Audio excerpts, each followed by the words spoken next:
Hello and welcome to Supposedly Fun. My name is Greg and I'm here today to do my book haul for the month of June.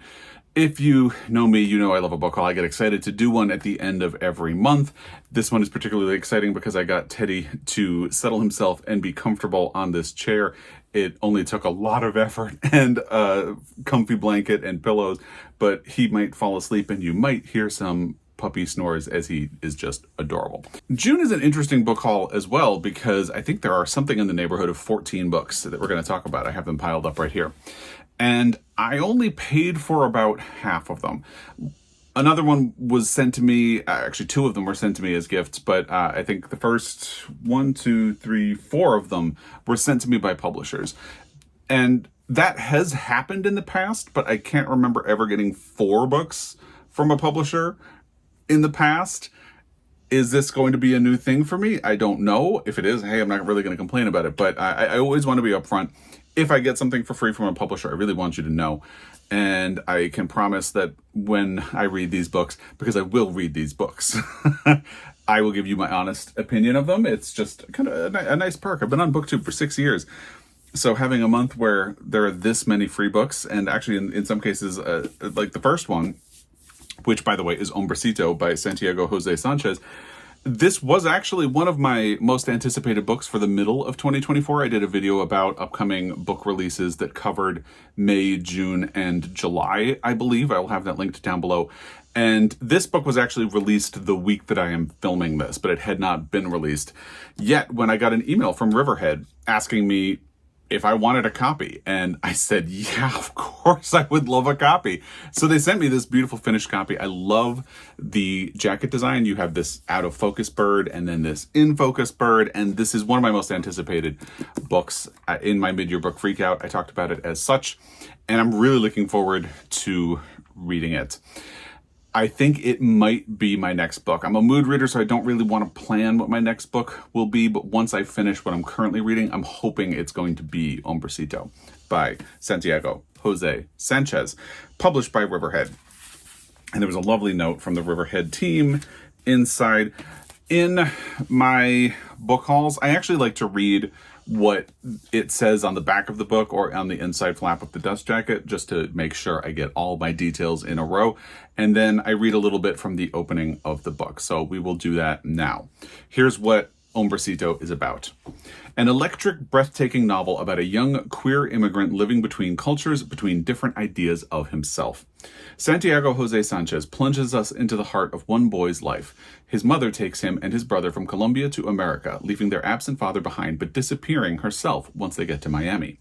As he grows, the boy embraces his queerness as wholeheartedly as he embraces his new home, but not without a sense of loss. His relationship with his mother becomes fraught, tangled, a love so intense that it borders on vivid pain, but is also the axis around which his every decision revolves. As a young man, he ducks in and out of bed with different men, seeking something or someone. When his mother invites him to visit family in Colombia with her, he returns, trying to find peace with his father, with his homeland, with who he's become since he left, and with who his mother is. We come to know her and her secrets, her complex ambivalence and fierce love. From an extraordinary new talent, this is a story told with startling beauty and heart, with humor and heartbreak, a story for anyone searching for home, for a way of love, a way to love. I think you can tell from that description why I am so interested in reading this book. Here is how it begins. Chapter 1. The boy is ready at the window when the last bell rings. He tightens the straps of his backpack and hugs his lunchbox close to his chest. The cars at the end of the schoolyard melt into a line of glistening metal. Today, she forgot she is a mother.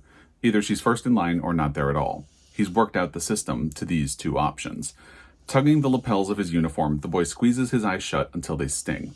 Small pains like these sustain him. He thinks hard because he has to. He has to picture her face, imagining her there, willing her to his side. Then she'll appear.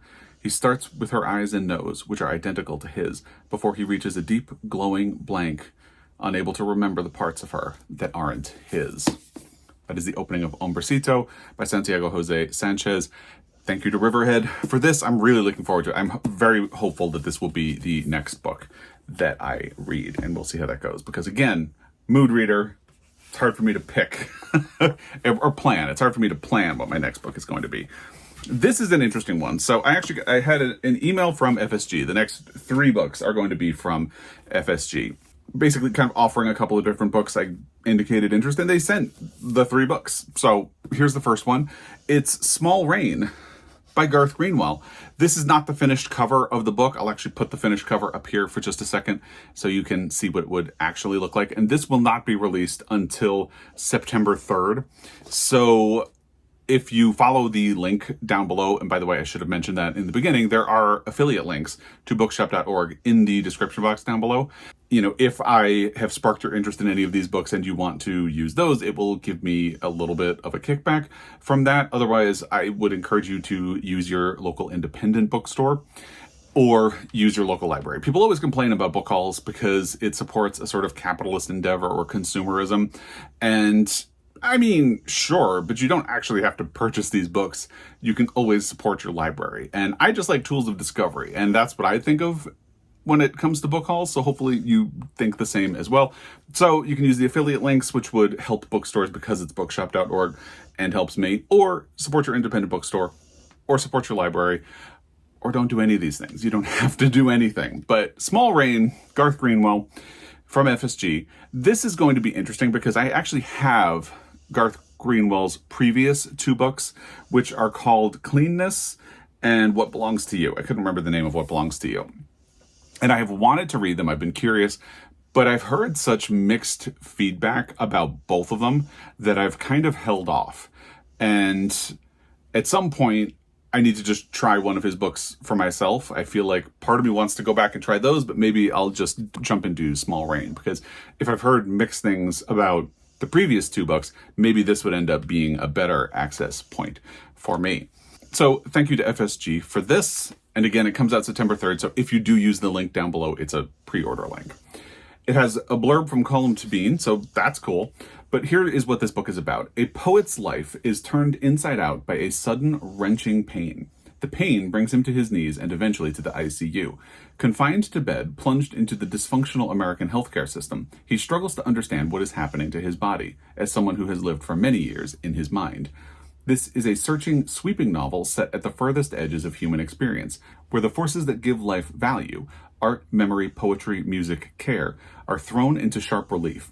Time expands and contracts, sudden intimacies bloom. Small Rain surges beyond the hospital to encompass a radiant vision of human life, our shared vulnerability, the limits and possibilities of sympathy, the ideal of art, and the fragile dream of America. Above all, this is a love story of the most unexpected kind. And of course, just like Cleanness and What Belongs to You, that sounds really interesting. And I do think I would probably start with this one when it comes to Garth Greenwell, and then maybe go back and check out his previous books, because I have heard good things. I've just also heard some very mixed things and some negative things as well. So it'd be nice to try for myself. Here is a bit from the opening of this book, which is again Small Rain by Garth Greenwell. They asked me to describe the pain, but the pain defied description. On a scale of 1 to 10, it demanded a different scale. It was like someone had plunged a hand into my gut and grabbed hold and yanked, trying to turn me inside out and failing and trying again. Like that, while somebody else kneed me in the groin.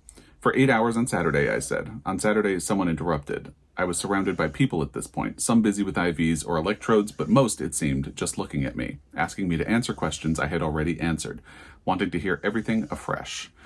We'll stop there. That is a bit of a harrowing opening for Small Rain by Garth Greenwell, which will be released on September 3rd. Another one that I'm a little iffy about, because from everything I've heard about Rachel Cusk, I'm not sure I would like her, but I have always been curious to try.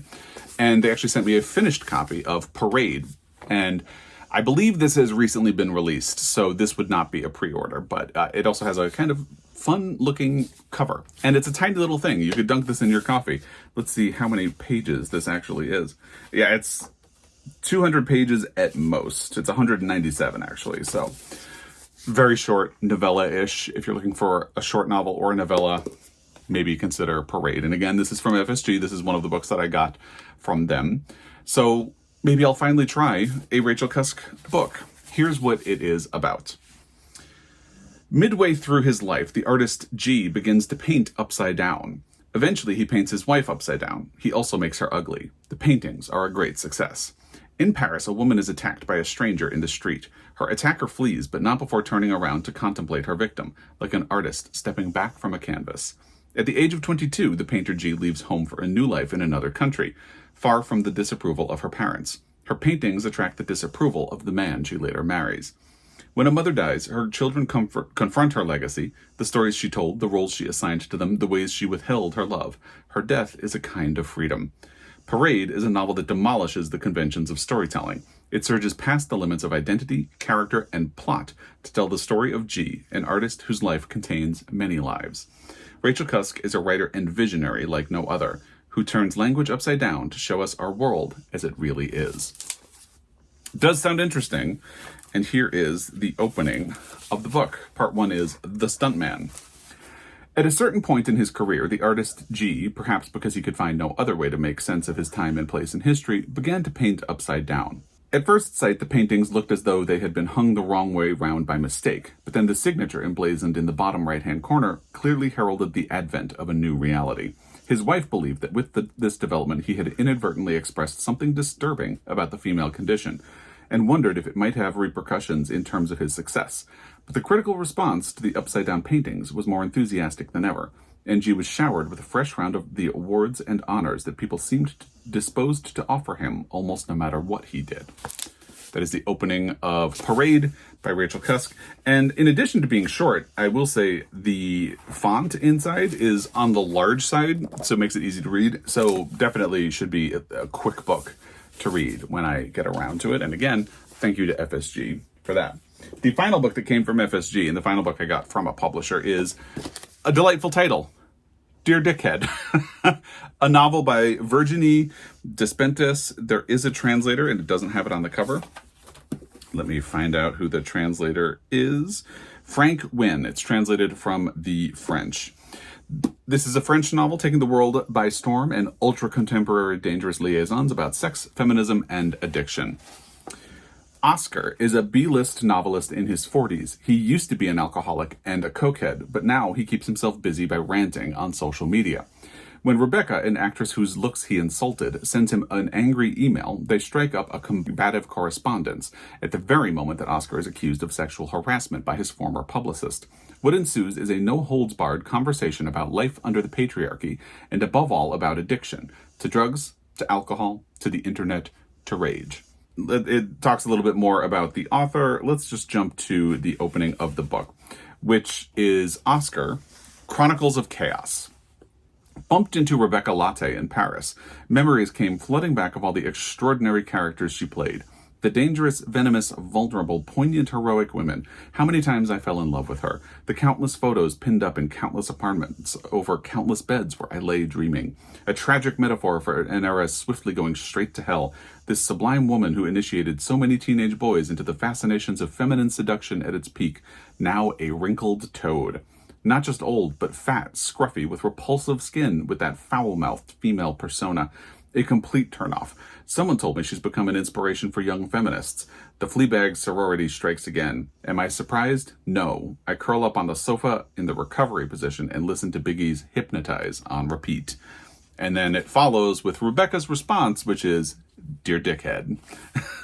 Or begins, Dear Dickhead. So there you go. That is this book.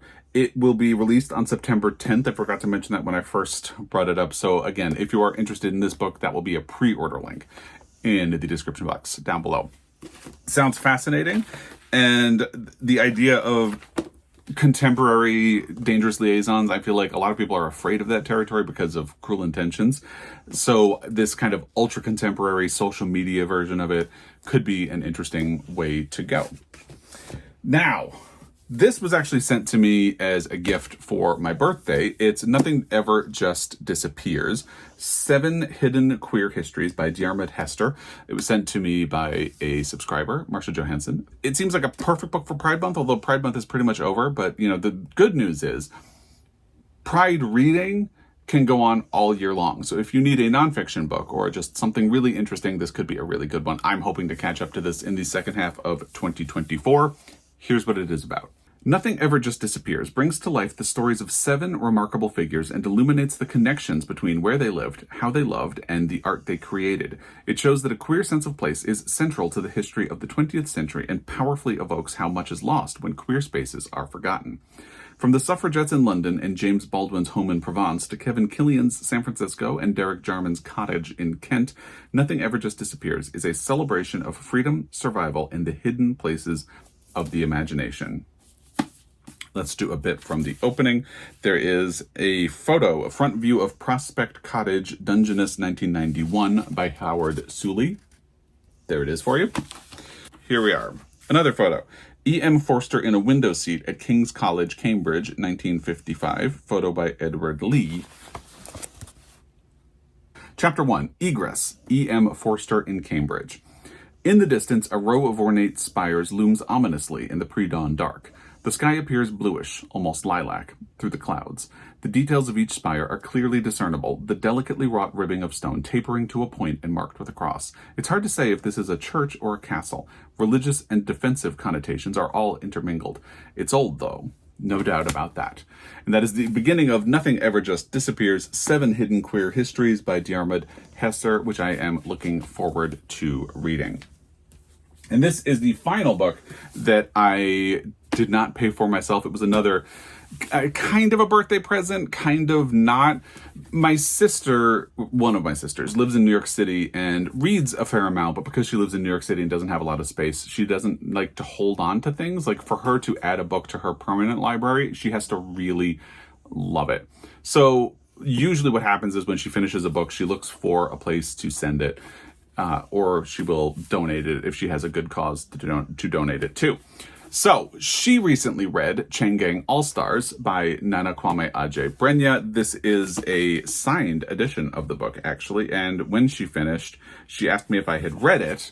And I said no. And she said, all right, well, when I send your birthday card, I am sending this to you. So there is the signature. And I have wanted to read this book. It was one of the biggest books of last year. And I just haven't caught up to it. It was one of the New York Times best books of the year, I believe. It was a National Book Award finalist. Seemed to have some momentum for potentially the Pulitzer Prize. It would have been a very upset winner just because of the genre conventions of this. And obviously that ended up not happening. So I would like to catch up to this book. I have heard that it can be very violent. So that is something that has held me back a little bit. But I do feel like I would like to catch up to it. So here's what this book is about. Loretta Thurwar and Hamara Hurricane Stacker are the stars of Chain Gang All-Stars, the cornerstone of CAPE, or Criminal Action Penal Entertainment, a highly popular, highly controversial, profit-raising program in America's increasingly dominant private prison industry. It's the return of the gladiators, and prisoners are competing for the ultimate prize, their freedom. In CAPE, prisoners travel as links in chain gangs, competing in death matches for packed arenas with righteous protesters at the gates. Thurwar and Stax, both teammates and lovers, are fan favorites. And if all goes well, Thurwar will be free in just a few weeks, a fact she carries as heavily as her lethal hammer. As she prepares for her final match, she makes the ultimate act of defiance against these so-called games, a protest with devastating consequences that land like a lightning bolt of truth, according to Esquire, and offer a clear-eyed reckoning with what freedom in this country really means. That really does sound interesting. It's an indictment of the prison industrial complex. It's an indictment of racism and a whole lot of things tied up in this sort of action Running Man, Hunger Games. You know, it's obviously inspired by things that we've kind of read before, but with some socio-political twists to it. And I'm very curious to catch up to it at some point. Here is how it opens. The freeing of Melancholia Bishop. She felt their eyes, all those executioners. "Welcome, young lady," said Mickey Wright, the premier announcer for Chain Gang All-Stars, the crown jewel in the Criminal Action Penal Entertainment program. "Why don't you tell us your name?" His high boots were planted in the turf of the battleground, which was long and green, stroked with cocaine-white hash marks, like a divergent football field. It was Super Bowl weekend, a fact that Wright was contractually obligated to mention between every match that evening. "You know my name." That is the beginning of Chain Gang All-Stars by Nana Kwame Adjei-Brenyah, a book that I would like to catch up to, and thank you to my sister for sending me the copy that she read, so I have a chance to do that. Now we get into the books that I purchased for myself. And I'm going to just move the pile over here so I don't have to keep turning. Now, if you remember, I had been wanting to read a book by John McGahern for a while. I actually found one at my local library, but I didn't, not my local library, my local used bookstore, and had purchased it, but didn't manage to read it before I went to Ireland. And when I was in Ireland, I found Amongst Women, which was his most known book, and I read it and loved it. So I want to read the one that I had gotten. By the way, my local used bookstore is the Book Exchange in Missoula, and great bunch of people. Should just wanted to mention that, because I always say my local used bookstore, and it occurred to me that I almost never say the name of it. So that's it. I went back, and they had another John McGahern book, The Barracks. So I cashed in some credit and took it home. Lovely cover. I am really looking forward to reading more of John McGahern. I don't have immediate plans to do it, but I would love to do this. Elizabeth Regan, after years of freedom and loneliness, marries into the enclosed Irish village of her upbringing. The children are not her own. Her husband is straining to break free from the servile security of the police force, and her own life, threatened by illness, seems to be losing the last vestiges of its purpose. Moving between tragedy and savage comedy, desperation and joy, John McGahern's first novel is one of haunting power. And if you want to know more about Amongst Women, I'll actually link my book haul from last month when I talked about it in the description box down below, because that is a fantastic book, and I'm really looking forward to this one as well. It's another tiny little thing, actually. Maybe there's I can't really say there's a theme from all of the books, but it's 232 pages. That's not bad. This edition is published by Penguin, and it begins. Mrs. Regan darned an old woolen sock as the February night came on, her head bent, catching the threads on the needle by the light of the fire, the daylight gone without her noticing. A boy of 12 and two dark-haired girls were close about her at the fire. They'd grown uneasy in the way children can indoors in the failing light. The bright golds and scarlets of the religious pictures on the wall had faded. Their glass glittered now in the sudden flashes of firelight, and as it deepened, the dusk turned reddish from the Sacred Heart lamp that burned before the small wickerwork crib of Bethlehem on the mantelpiece. Only the cups and saucers laid ready on the table for their father's tea were white and brilliant. The wind and rain rattling at the window panes seemed to grow part of the spell of silence and increasing darkness, the spell of the long darning needle flashing in the woman's hand, and it was with a visible strain that the boy managed at last to break their fear of the coming night. That is the beginning of The Barracks by John McGahern, an author I recently discovered and would like to read more. Now, I also got a James Welch book last month, and again, I'll have my book haul from last month linked down below. So I wanted to also get a copy of Winter in the Blood, and they didn't have an affordable copy at my local used bookstore, Book Exchange, when I picked up the other one. So I went again and looked, and they had gotten this one. So I took it home.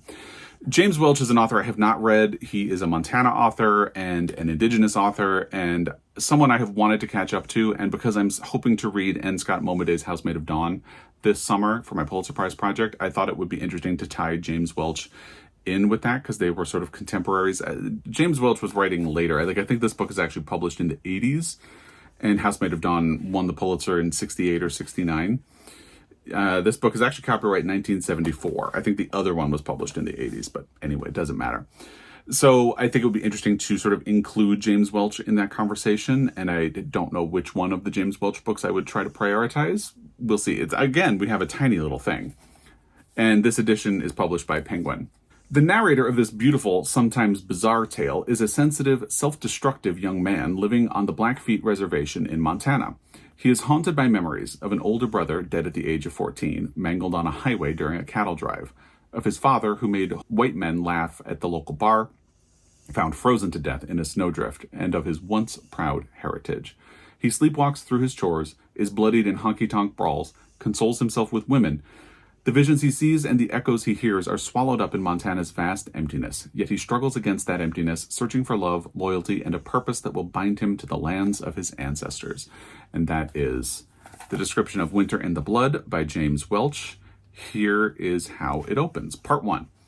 In the tall weeds of the borrow pit, I took a leak and watched the sorrel mare, her colt beside her, walk through burnt grass to the shady side of the log and mud cabin. It was called the Earth Boy place, although no one by that name or any other had lived in it for 20 years.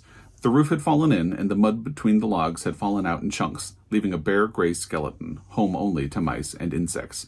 Tumbleweeds, stark as bone, rocked in a hot wind against the west wall. On the hill behind the cabin, a rectangle of barbed wire held the graves of all the Earth Boys, except for a daughter who had married a man from Lodgepole. She could be anywhere, but the Earth Boys were gone. That's the beginning of Winter in the Blood by James Welch. So my library is having a summer sale in their used book section. Basically, you can get 3 books for $1. So I wasn't going to pass that up. And this is one of the 3 books that I got. The other 2 we're going to be talking about a little bit later. But the first one is The Guernsey Literary and Potato Peel Pie Society by Mary Ann Schaefer and Annie Barrows. I've been hearing great things about this book for a very long time.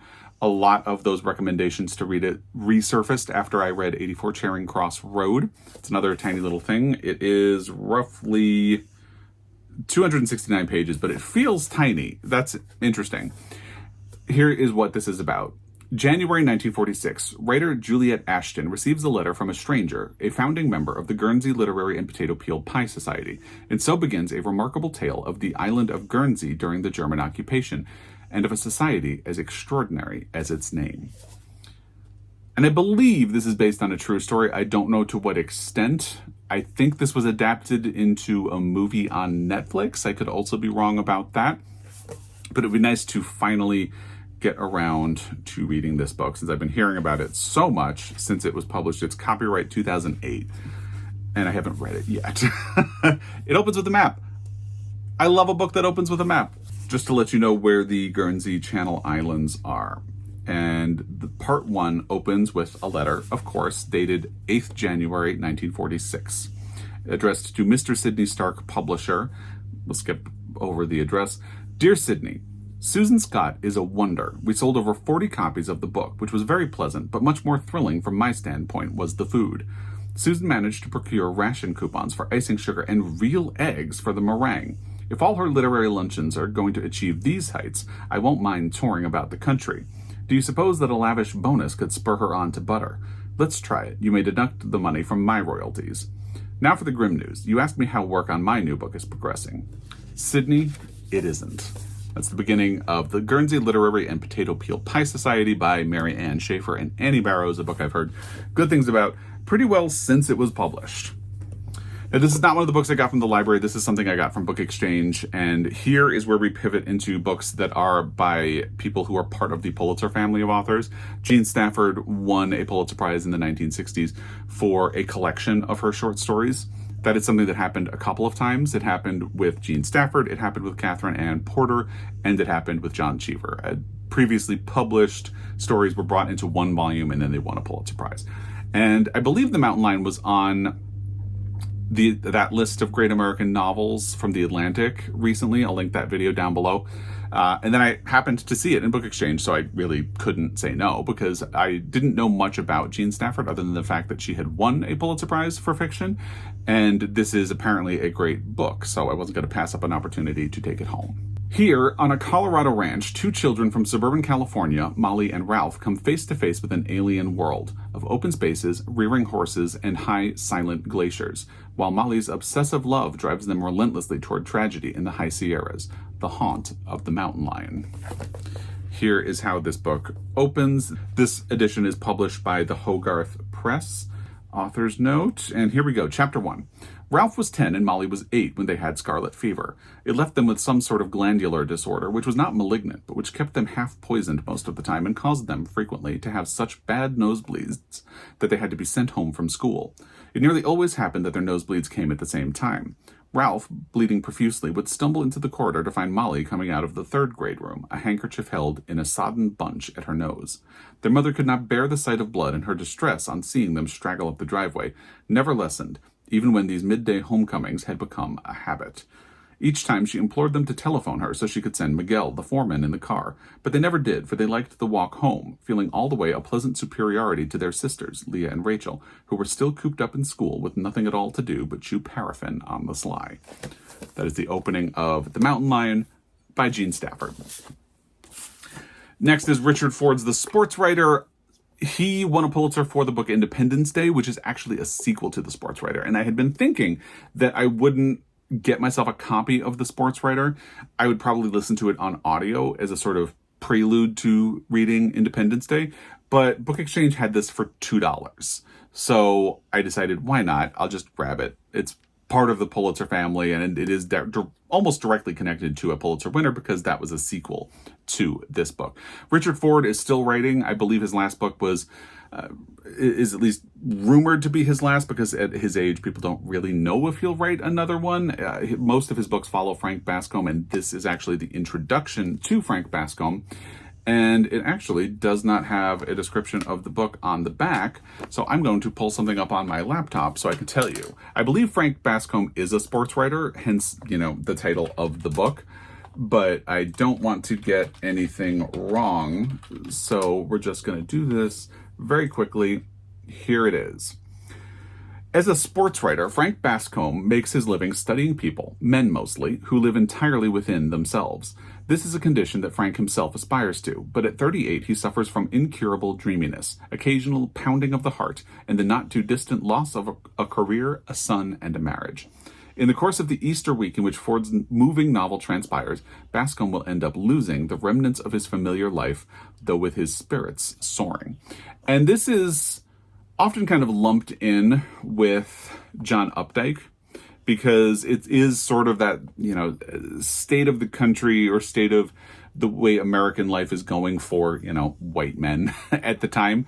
But I hear so many good things about this book compared to John Updike that I am very much looking forward to getting around to reading it at some point. And I need to read The Sports Writer before I read Independence Day. I don't need to do anything, actually, but I want to read The Sports Writer, and now I have a physical copy of it as well.